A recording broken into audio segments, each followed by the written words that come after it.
like on the dummy. When you're on the way, focus.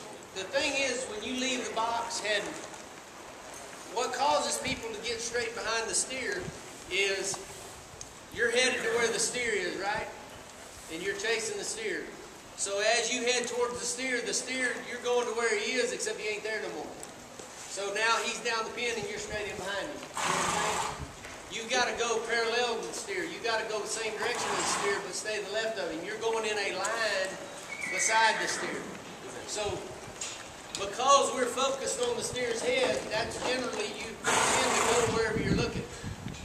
Except, like I said, he ain't there no more. You got to get to where you can ride beside the steer and get used to driving beside the steer. It's like driving a car.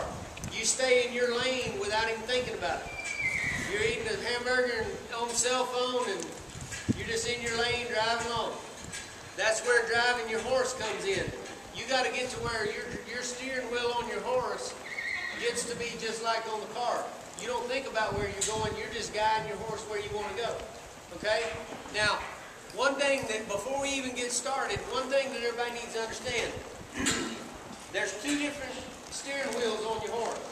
One is your reins, turns your horse in your front end around one way or the other, and stops.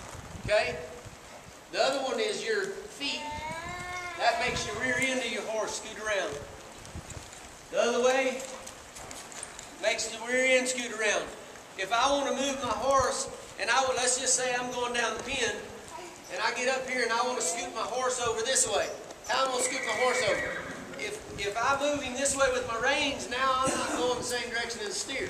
So the way I've got to scoot my horse over is as I'm on the way to him, if I want to scoot him over, I scoot him over with my leg so that he's still framed up the same direction as the steer, but he moves his whole body over. Okay?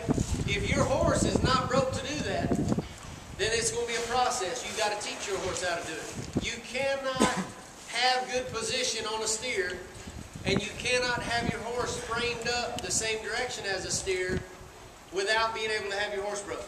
He has to move, he has to respond just like that. It's like steering wheel on a car. When you turn, it turns.